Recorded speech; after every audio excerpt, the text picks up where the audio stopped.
bisa lihat sendiri ya, mana yang serius untuk menyelesaikan masalah ini, mana yang seperti santai-santai dan tenang-tenang aja, mungkin nggak tahu lah alasannya seperti apa. Yang pasti dibilang dia dari Bandung, padahal jujur aja kemarin waktu hari kurban pun saya dari Bandung, tapi saya tahu hari ini ada sidang, jadi saya dari jauh-jauh hari sudah datang ke Jakarta untuk mempersiapkan ini semua gitu. Ini cukup ini juga nggak sih merugikan waktu kamu gitu, Janet, dengan adanya ya, artinya masih diulur seperti ini sampai digugat harta gonogini segala macam. Tentu saja ini benar-benar menyita nggak cuma waktu tapi pikiran juga.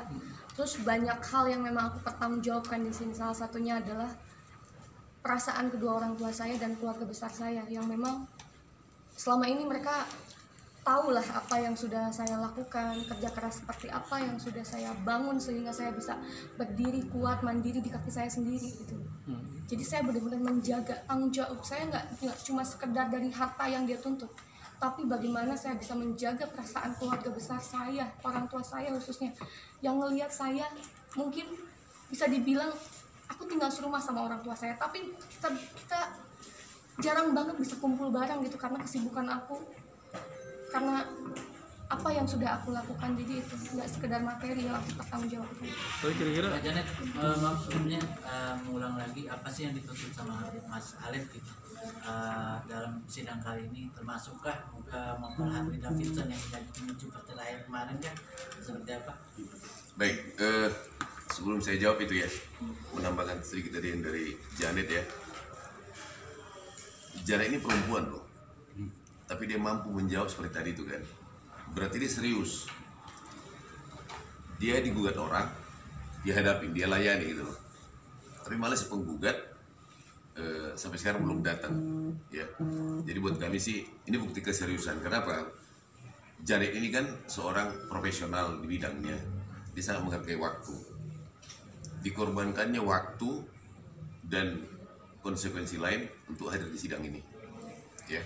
Buat kami ini selaku PH, kami ambil sisi positifnya. Itu bukti kualitas dan profesionalisme dia.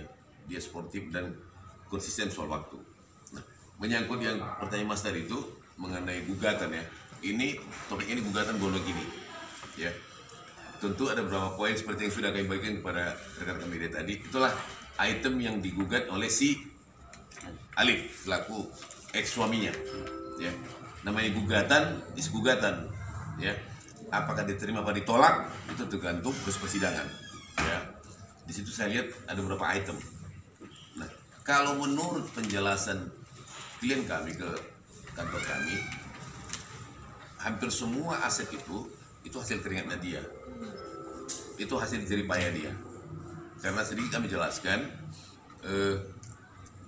sebelum dia menikah dengan Alif itu, dia sudah cari uang dengan cara bernyanyi dari kampung ke kampung di Jawa Barat, di Bandung ya, di Bandung. Artinya apa?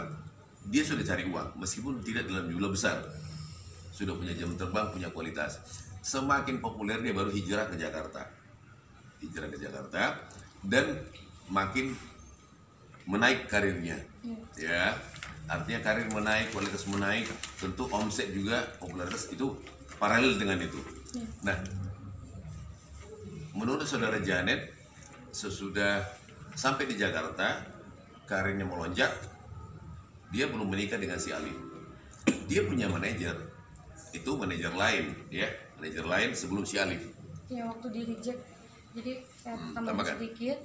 Jadi waktu sebelum saya menikah, saya memang sudah menjadi penyanyi dangdut keliling. Alhamdulillah kan saya bisa menyelesaikan sekolah saya sendiri, bahkan membantu keuangan keluarga. Gitu. Terus akhirnya saya memutuskan untuk menikah dengan ex suami saya dengan catatan saya di Jakarta biar ada yang jaga. Begitupun saya setelah menikah, saya berkarir sendiri ke Jakarta. Pada saat itu saya masuk salah satu duo dan itu saya benar-benar sendiri fight ke Jakarta. Suami saya tinggal di Bandung. Karena kenapa? Satu, dia belum expert, belum ada kerjaan di Jakarta gitu loh. Dan dia juga dari manajemen yang lama itu tidak mau gitu bahwa Janet itu dia tahu gitu Janet udah punya suami gitu. dan yang dia menghargai itu. Akhirnya dia di Bandung, saya di Jakarta. Saya berkarir di Jakarta dari mulai saya masuk duo, terus saya gagal di duo itu, saya balik lagi ke Bandung, saya cari lagu itu, saya bener-bener ngemodal sendiri. Saya cari lagu, saya nyanyi keliling pulau segala macam untuk membeli lagu itu. Tapi akhirnya saya ke Jakarta untuk berpikir, oh saya harus cari produser biar saya nggak ngeluarin uang. Akhirnya saya ke Jakarta lagi cari uang, dan lagu Diri Jack ini yang saya bawa dari Bandung, saya bener-bener tawar-tawarin ke label-label. Akhirnya ada salah satu label yang itu pun baru dibentuk ketika saya menjadi talentnya dia baru bikin label dan dia mau untuk memproduserin saya itu waktu ketika lagu Diri Jack. Lagu saya bawa dari Bandung, terus mereka konsepin, kita sama-sama berkonsep tentang penampilan dan segala macam. Akhirnya lagu Diri Jack itu alhamdulillah direstui Allah, meledak lagunya. Itu benar-benar Janet masuk ke dalam tim label manajemen yang ada di Jakarta, salah satu itu. Dan suami saya posisinya mantan suami saya posisinya di Bandung. Dia benar-benar tidak tahu apapun yang aku kerja keras apa, sibuknya seperti apa, ribetnya seperti apa. Dia cuma tahu bahwa oh Janita Janet di Jakarta dengan label segala macam. Jadi sampai akhirnya saya udah jadi Janita Janet dengan penampilan yang warna-warni, alhamdulillah udah dikenal lagu Diri Jack di mana-mana. Akhirnya saya ada bermasalah dengan label tersebut. Kemudian saya memutuskan untuk mundur dari label tersebut. Ketika saya sudah alhamdulillah banyak dikenal orang, udah di puncak popularitas. Kebetulan saya waktu itu dapat stripping di salah satu acara program TV yang favorit lah, komedian, dan saya dapat stripping di situ. Orang-orang udah posisinya saya udah dapat tempat lah di hati masyarakat. Ketika saya keluar dari manajemen, kemudian saya mengambil ex suami saya untuk menjadi manajer, untuk meneruskan perjuangan saya setelah saya membangun image, membangun kerjaan saya di entertainer. Saya nggak mau perjuangan saya sampai di situ aja. Ketika saya bermasalah dengan label, akhirnya saya fight lagi. Saya ke Bandung, saya ambil mantan suami saya untuk jadi manajer. Di situ posisinya. Jadi benar-benar saya mengambil mantan suami saya itu ketika saya sudah ada di titik puncak Janita Janet dengan lagu Diri Jack-nya. Itu boleh dicek. Dan ketika itu saya tahu bahwa kapasitas mantan suami saya itu bukan sebagai manajer sama sekali. Saya berniat mengangkat dia jadi seorang manajer karena saya tahu saya punya tanggung jawab sebagai seorang istri. Saya nggak mau dibilang istri yang menelantarkan suaminya, yang tidak memenuhi tanggung jawab seorang suami lahir ataupun batinnya. Makanya saya ngambil dia sebagai manajer saya. Salah satunya itu alasannya saya ingin bersama-sama dan saya ingin melaksanakan kewajiban saya sebagai seorang istri. Yang kedua, saya tahu mantan suami saya pada saat itu belum ada penghasilan, belum ada pekerjaan. Apakah tidak indah ketika saya mempunyai pekerjaan dan ini penghasilannya lumayan, terus saya kasih kesempatan kepada mantan suami saya untuk mendapatkan penghasilan ini. Saya ngasih ide, gimana kalau kamu jadi manajer saya aja. Ini kan uangnya daripada aku kasih ke orang lain, saya bayarin ke orang lain, kan mendingan kamu dapat uang ini. Itu. Makanya kita bersepakat untuk dia mendapatkan 20% dari hasil off air saya, kerjaan on air saya. Dia dapat 20% dari kerjaan saya. Dari situ saya berpikir bahwa wah ini akan jadi sesuatu yang bagus. Selain saya bisa mencukupi kewajiban, saya bisa ngasih kesempatan dia untuk punya lapangan pekerjaan, kita juga bisa sama-sama bareng-bareng kepantau gitu. Jadi kita saling tahu apa yang kita kerjakan gitu. Dan benar-benar dari hasil uang yang memang aku peroleh dari kerjaan, dari off air, aku selalu potong dulu tuh sama biaya, karena aku jadi produser sendiri di sini. Saya udah lama setelah saya keluar dari label, saya benar-benar memproduksi saya sendiri. Saya fight, saya nggak mau perjuangan saya terhambat di situ aja. Akhirnya gimana caranya uang off air ini saya simpan, saya jadiin modal. Setelah saya potong dulu operasional, bayar make up, bayar fashion stylist, bayar baju, termasuk saya potong 20% untuk mantan suami saya. Kemudian uang bersihnya saya pakai buat modal, cari lagu, bikin video klip. Sampai akhirnya itu terus saya lakukan. Sampai akhirnya saya bisa bikin lagu, terus saya dikenal lagi. Setelah saya kemarin putus dengan label yang sebelumnya, saya bisa berdiri lagi, saya bisa bertahan lagi, saya dikasih kesempatan oleh TV-TV isi acara-acaranya, sampai saya sendiri bisa nabung dengan uang hasil off air saya simpen, saya potong dulu bersih operasional, bayar asisten, bayar manajer, bayar soundman, bayar baju. 20% selalu saya pisahkan untuk ex suami saya sebagai manajer, sisanya saya kumpulkan buat kebutuhan saya sendiri, sekitar 60% lah dari hasil bersih. Nah, uang yang saya kumpulkan 60% jatah saya dari hasil jerih payah saya. Tadinya saya sebagai seorang perempuan, mungkin gak cuma saya yang merasakan hal ini, mungkin banyak juga perempuan di luar sana. Saya ingin membantu keuangan rumah tangga saya. Saya ingin menopang keluarga, menopang rumah tangga saya yang pada saat itu belum. Saya tahu penghasilan suami saya belum cukup untuk membeli rumah, beli mobil. Akhirnya saya nabung dari uang jatah saya yang 60% itu untuk nyicil rumah, untuk beli mobil. Dan saya benar-benar menghilangkan segala keinginan saya untuk belanja yang tidak ada kepentingannya dengan rumah tangga. Itu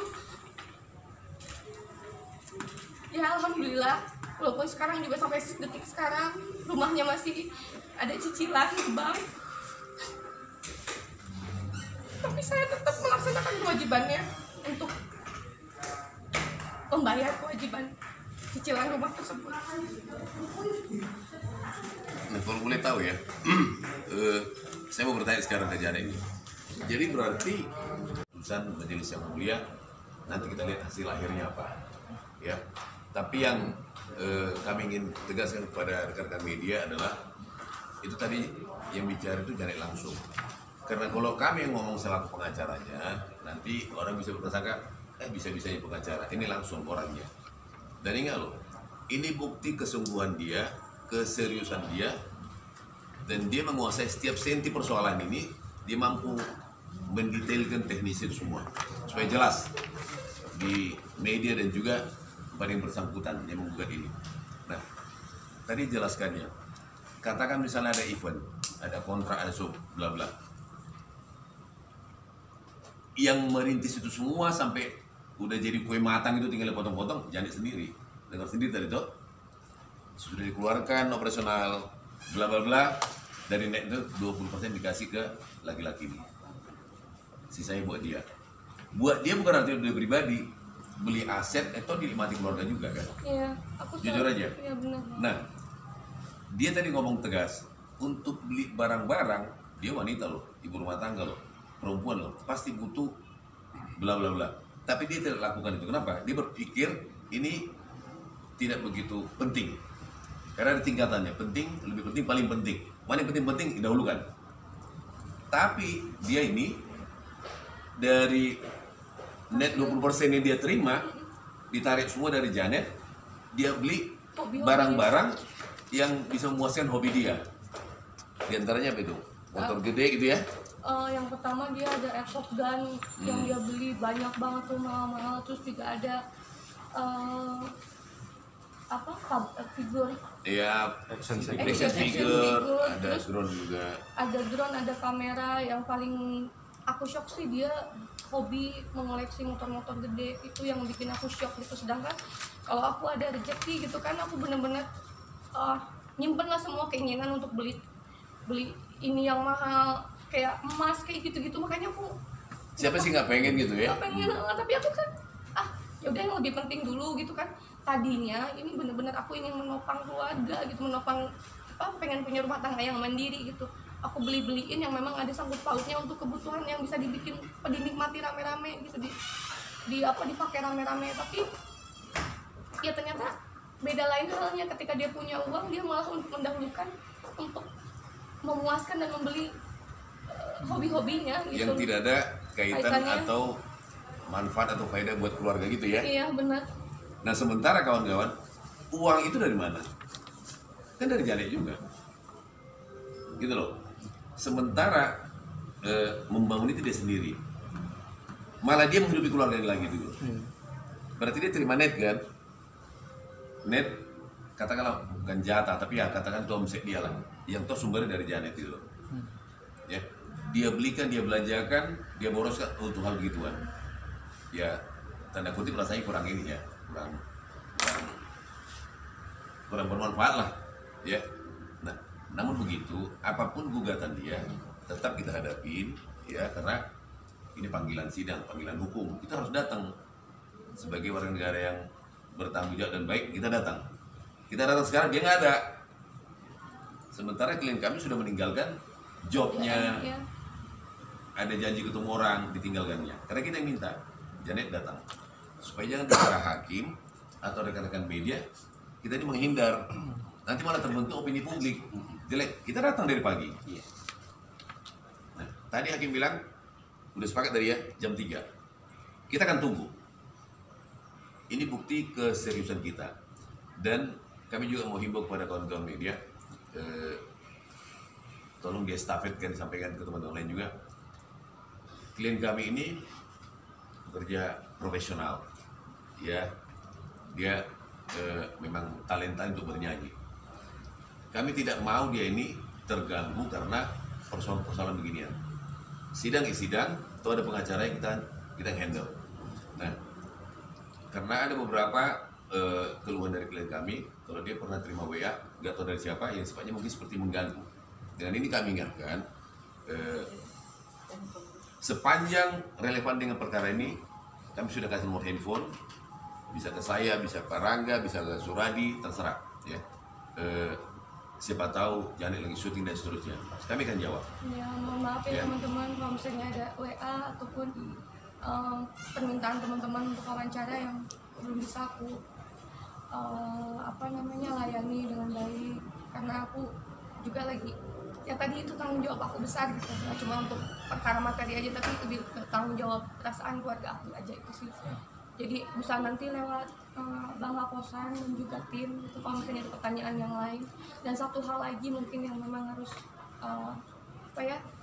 diketahui, tadi mungkin teman-teman bilang Janet shock nggak adanya gugatan seperti ini. Ini benar-benar sangat shock sekali gitu, karena aku dari dulu memang benar-benar memperjuangkan kemandirian rumah tangga gitu.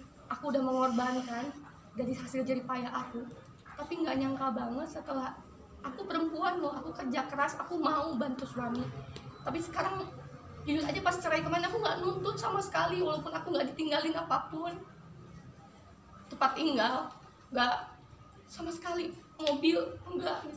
Saya ikhlas dengan perceraian kemarin, walaupun jujur saya kemarin yang menggugat loh. Berarti ada alasan kuat kenapa saya menggugat, tapi saya ikhlas, saya nggak nuntut apapun. Dan tiba-tiba saya nggak nyangka, saya nggak minta nuntut apapun, saya nggak ditinggalin apapun, sekarang malah mantan suami saya nuntut apa yang sudah saya dapatkan, apa yang sudah saya sudah minta dibagi capai, gitu. sudah minta dibagi gitu. Jujur aja ini sangat-sangat menyakitkan sebenarnya. Biasanya perempuan yang meminta gono gini ya. Ini malah kebalik ya.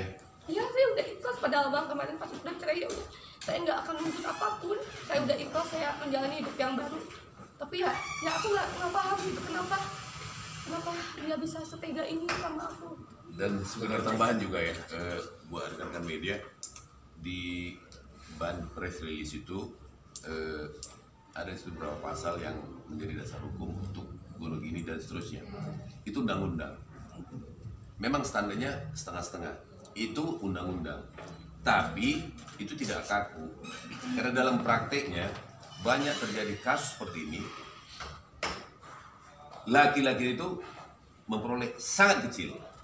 Sesudah majelis hakim melihat, kemudian juga melihat fakta-fakta, ya, melihat latar belakang secara detail, sehingga timbul satu keyakinan hukum bagi majelis, ini pantas seperti ini pantas hanya dapat sekian. Bila perlu sama seperti kalau kita analogisnya dengan hukum pidana, kan ada misalnya pasal tertentu maksimal 7 tahun, bisa 5 tahun, bisa 4 tahun, bisa setahun, bisa bebas juga kan. Nah jadi ini kita kembali kepada majelis hakim yang mulia, tergantung pada keyakinan beliau dan sikap hukum beliau. Kalau beliau merasa Karena pengertian adil tidak harus sama rata, itu salah. Ya. Yang berkeringat dengan tidak berkeringat pasti beda konsekuensinya. Ya.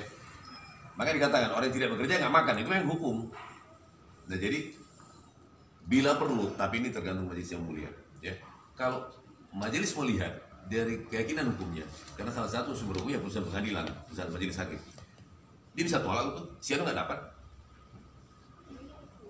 Namun begitu, biar nanti kami selaku tim pengacaranya si Janet ya akan tetap konsisten hadir setiap sidang, mengikuti persidangan dan berargumentasi dalam persidangan, membuktikan apa yang disampaikan oleh klien kami tadi. Bang, Siap. tadi belum disebutin bang apa aja bang yang dituntut, mungkin bisa disebutin di situ. Ini ada walaupun 6 ya ada kalau nggak di- salah nih, nama itu. Mungkin abang bisa sebutkan di situ atemnya apa apa. aja Bu? Oke, Kayaknya hampir semuanya, Bentar, Bang, ya. Siapa mau bacakan? Mbak Janet boleh, abang juga boleh. Kenapa harus Janet? Enggak, ini pertanyaan saya, gitu loh. Apa kira-kira kalau Janet yang bacakan dari 5 item jadi 7? Kalau saya dari 7 jadi 4 gitu? Enggak, kalau Mbak Janet yang bacain kan kali aja bisa sambil nangis gitu bang. Jangan